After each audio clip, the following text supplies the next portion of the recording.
best things of being independent There's something going on the bus on my own.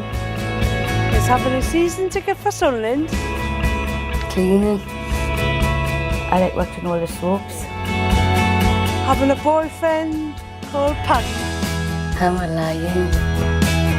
Can go out with friends now. and doing my own food shopping.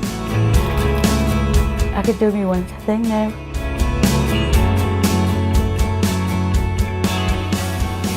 Are you thinking about moving out of your family home into supported living? These days, more people with learning disabilities are deciding where they want to live. I'm an advocate for people with learning disabilities in Gateshead, so I've had the chance to learn from people's experiences about what works and when problems might arise. Sometimes there's time to plan. Sometimes things might happen more quickly. People and their carers may be getting older or might have health problems, or sometimes things happen that mean people have to move at short notice. Let's meet 3 people who've had different experiences. Each has chosen a different type of accommodation and has different levels of support. They'd like to tell you about what supported living can be like and why they think it's important that people and their families plan for the future. Victoria moved out of home because she wanted to be more independent. Her family supported her with planning her future. Now Victoria has her own bungalow in the keyring scheme. She has support from a volunteer who lives nearby and from support workers who visit at agreed times. This is her story.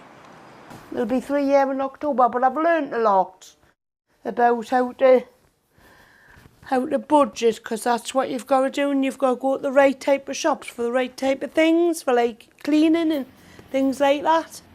I think it's better for me to make my own decisions and whatnot. My dad will say to us, Victoria, are you doing all right? And he'll say, he knows where I'm going. I had to write a timetable down where I was going and whatnot. He'll say, all right, you're at Eighton Banks, your women's group, and you go to the Wesleyan.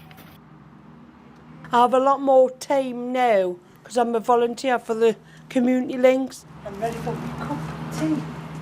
John, you're going round the block. Go round the block. I'm just getting names together now. My name is Victoria and my friends are Alan and John. We are going on a short walk. Be careful when you're crossing the roads and look for any hazards while you're walking. Watch your step. If you leave the walk, please let somebody know. Hope you enjoyed the walk this morning. Nice to get out and about and looking in people's gardens. Everything seems to be going all right. It's important to me about I can go wherever I need to, and I tell my dad and I'll ring him up at the team. And Dad, I'm away along the Eighton Banks. He says, right, you got your taxi booked? Oh, yes. Paddy's my boyfriend. Paddy lives in Newcastle. I go down to Paddy's on a Friday night and I stay there till Monday till I go to Eighton Banks. Yes. The first year was a bit funny because I've never lived in a place by myself before, and we had, before the fencing went up, and there used to be kids floating around. I was a bit nervous. But I told my support worker, Elaine, he had to tell somebody at the housing office, and we got that sorted out. And I got my decorating done last year. That was the most important thing I got done. B&Q, I got my wallpaper at. Before I came here, I lived at Bensham. It was my dad's idea. It was getting hard for my dad, and it was getting hard for me. My dad wanted us to live independently.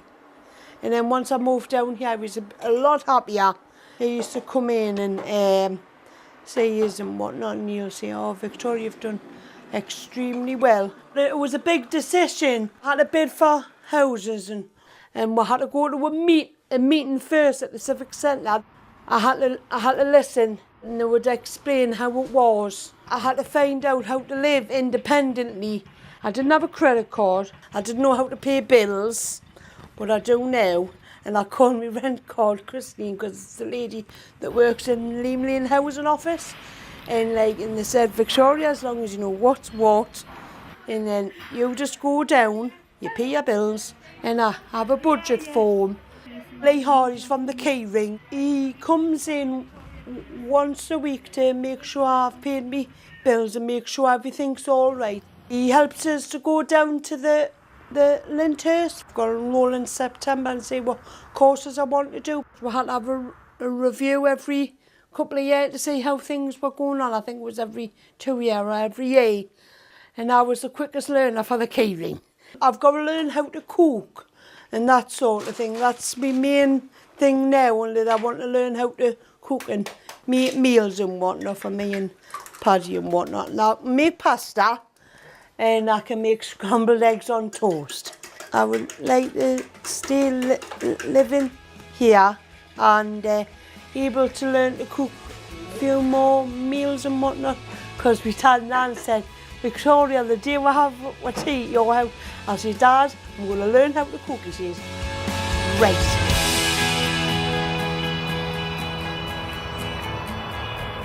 Jackie had to move because she was having problems with the stairs and because her sister was finding it more difficult to care for her. There was time to have meetings and to plan supported living for Jackie. Now she shares a house with 3 other people and has 24-hour support. This is her story told with another sister, Leslie. Jackie lives here and she lives downstairs. There is 3 men who live here as well, and their rooms are all upstairs. The reason obviously Jackie's downstairs is because she's frightened of stairs. So she's in an ideal situation where she can have free run to go make herself a cup of tea whenever she wants. And all have evening meal together, sit and watch telly. Sometimes Jackie will watch telly with them on the big telly. Sometimes you can visit and she'll be in her bedroom as the lads will. So they really do just live independently. Everybody can do what they want when they want. Everyone has one-to-one key workers. The rest of the week, Jackie goes to Marcus Way 3 days a week. Do you want to go down that way? Val always visits on a Sunday. And we just like to obviously ring up before we visit Jackie. We don't feel that it's right just to sort of say I'm just dropping in for 5 minutes, because like everybody else, she's got that privacy where it's just nice to ring up. Before Jackie moved here, as she's explained, she lived with our older sister and her husband. Jackie did have a fall previous a few years ago, but last year she had this one and came right from the top to the bottom of the stairs, and she was in hospital for a good while, weren't you? And well, got in my head. The situation was Jackie couldn't get up the stairs by herself. She had to have someone behind her. She was really frightened to go up and down the stairs. She couldn't be left alone, and really it was a health and safety risk, Valerie standing behind her, because obviously if Jackie fell, then obviously the consequences don't bear thinking about. So the family made a conscious decision that this was the best opportunity for Jackie. You know, she's been asking to live on her own, and we thought, use this, not opportunity, but we just thought, we can't go on like this much longer. You know, let's find out what can be done. Which we did, didn't we? We got your social worker, and it just sort of snowballed from there. I think it took no more than 6 months. Within 6 months, fortunately, Jackie was offered this place and fell in love with it and made the decision herself that this was what she wanted, and that was Jackie's decision. The worries were, was she going to like it, you know, like could she manage on her own, and you know, because she'd lived with support for such a long time. And we just all sat down together and said, this is an opportunity that we can't give up. We've got to go ahead and see what happens, and everybody just worked together as a team. From my perspective, Jackie, she sort of opened up again because she wasn't frightened to go out. There was no stairs to worry about. She knew she had total support from the staff here, and she knew she still had her family around her when she needed her, or when you do need us, you know that, don't you? Just a phone call away. My advice would be to listen to what the person wants and to help them and guide them, and just remember it's what they're asking for and not what we think is best for them, and that we have to understand that everyone is entitled to independent living.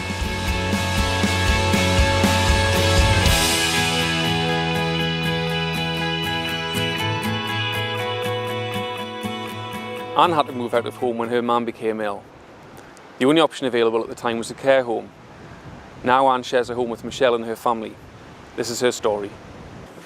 This is my room. I could go up my bedroom, watch my telly. I'll turn it over, but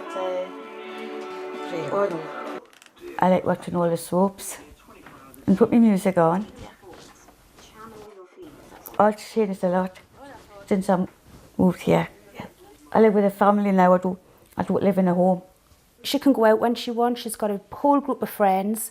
She's always at parties and meals and just wherever. She's never in. She's got a better social life than what I've got. So, and it's seeing her become more confident. And I know that I don't want to like blow my own trumpet, but we've encouraged that to happen.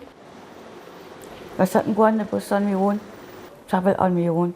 Sometimes I can go to South Shields or Hexham. I can go out with friends now. I can go to the Gateshead or Newcastle. Because I've got a friend and she's in a bungalow staying in there. So they invited me to go with them for a meal. Because it was one of the girls' birthday. I like shopping, yes. Oh yeah, sometimes clothes. I like buying clothes. CDs and DVDs. She'll phone us up, let her know where she is, if she's going to be late and what have you, and it's just good communication. That's Peter and myself, and it's Michelle's brother. All I like to do is take photographs. That's taking it to the centre where they're doing the karate. I like taking photos of people and animals as well, animals. Oh, there's Brooke, the dog. Well, this one's been taken with one of the waiters. I went to Turkey. It was lovely. Went on boat trips and seen shows on the night time. It was nice. Enjoyed it. Well, at first I had to go into a home. And my mum went into a home because she had dementia. I couldn't look after her. They're not very nice in homes. You couldn't speak to anybody. Nobody, and was stuck in the same seat all the time. And I couldn't go to visit my mum when she was in the home because it was a bath night. If you wanted to go out, you would have to do it on a weekend, and it had to be in the afternoon, not night time. I was unhappy there. I used to rip the sheets in the bedroom, all the sheets, and I threw myself down the stairs because I was unhappy there. I didn't like being there. I wanted to get out. Anne worked there, and then she got me out of there to live with her. And then from there I came to live with her, with Michelle and Derek and Ryan, the son. The relationship with Anne started through my mum being a carer at first. What happened was my mum had Anne and another lady living with her, and then my mum took bad. It meant either Anne or the other lady going back into care. Because Anne had been part of the family for such a long time, we all decided it was for Anne's best interests if she stayed with us, which she agreed to. She wanted to come and live with us. So we sold our house, bought a bigger house to accommodate Anne, and it all just went from there. We fell into it accidentally. It was just circumstantial that we didn't want her to go back into care. It took a while to adapt to it because even though you think you know somebody, when you're actually living with them and it's all new to you, you do find things that you were unaware of. But as time goes on, you get used to people's ways, and obviously Anne had to get used to our ways that she had never lived with us before, so we were all just learning to live together. Since Shared Lives has been up and running in Gateshead, it has been a lot easier. You've got support at the end of the phone that always get back to you. Any problems you can share, you've got somebody to share them with, you know. I do my own room out. Sometimes I do the dishes. I think the benefits in our case for Anne is obviously knowing her past. She was very suppressed. She wouldn't speak. The first year that she lived with my mother, all you got out of Anne was yes, no thank you, yes please. She wouldn't speak. Very quiet, very timid. I mean, now it's basically a case of, Anne, can you please be quiet, you know, just for a little while. I can do my own thing now. You do get a satisfaction from it because, like I say, you're helping somebody change their life for the better. There is a lot of people who are not very well tread out there, and to see somebody change into a more confident, outgoing person, and it's part of what you've done to help them get that way, so it is very rewarding.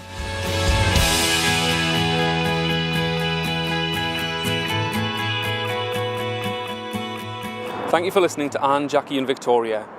We all tend to find that planning for the future isn't always easy. If we plan as soon as we can find out more about options and support that may be available. If we put it off, we may have to plan when things become difficult or in an emergency. If you want to find out more about housing options, look out for this leaflet.